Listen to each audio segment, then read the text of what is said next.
চুন খেয়ে গাল পুড়লে দই দেখলে ভয় করে, বিষয়টা তো সেরকম।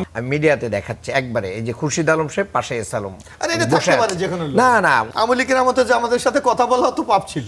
বিএনপির আমলে দুই তিনটা ব্যাংক হয়েছে, সেটা বাংলাদেশের মধ্যে বেস্ট ব্যাংক। আব্দুল মিন্টু সাহেবের ব্যাংক নাই।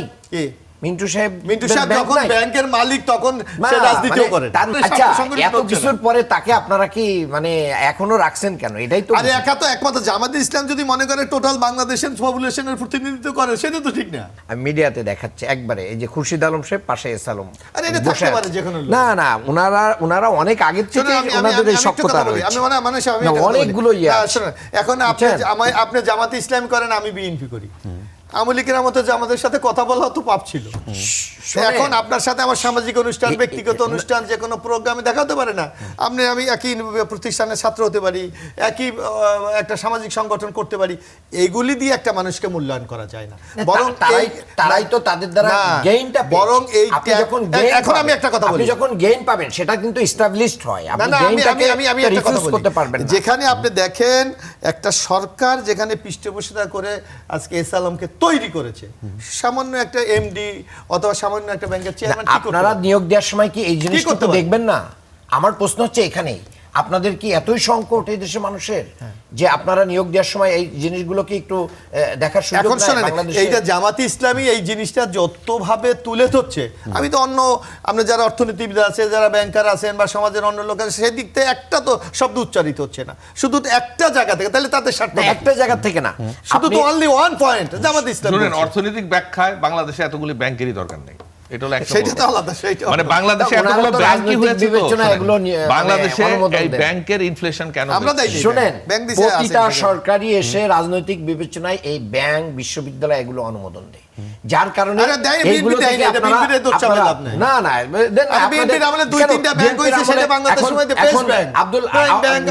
মিন্টু সাহেবের ব্যাংক নাই।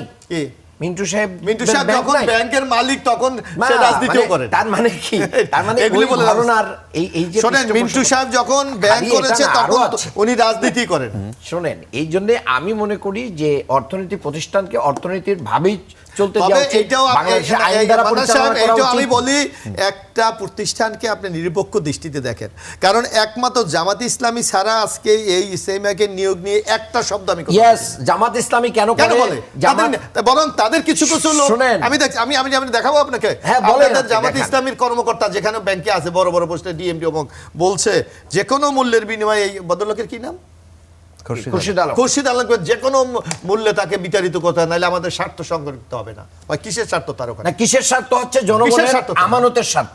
জনগণের আমানতের স্বার্থ। অর্থাৎ তাদের ওখান থেকে নির্দিষ্ট পরিমাণে ওই যে মানে চুন খেয়ে গাল পুড়লে দই দেখে ভয় করে, খুশিটা তার ব্যয় করে। চুন খেয়ে গাল পুড়লে দই দেখলে ভয় করে, বিষয়টা তো সেরকম। আমরা মনে হয় আমাদের এখন খুব বার্নিং ইস্যু আসলে এই বিদ্যুতের দাম। বিদ্যুতের দাম সেটা বলেছে, ওটাও ইম্পর্টেন্ট।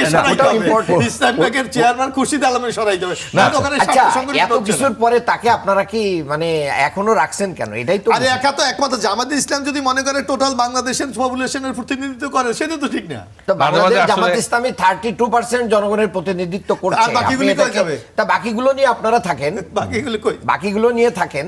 সুতরাং আমরা আপনাকে নিরপেক্ষ দৃষ্টিতে দেখেন। এই যে আমি তিনি কি বলে দিচ্ছেন যে একটা কথা আমি বলি, এখানে ডক্টর মিজান সাহেব আছেন, আমার তো মানে বাংলাদেশের ব্যাংকিং খাতের সবচেয়ে বড় ক্ষতি করে গেছে মনসুর সাহেব। একটা লোক দায়িত্ব থেকে বলতে পারে এই যে ফার্স্ট ব্যাংক ফতুর হয়ে গেছে, এটাকে আর টেকানো যাবে না?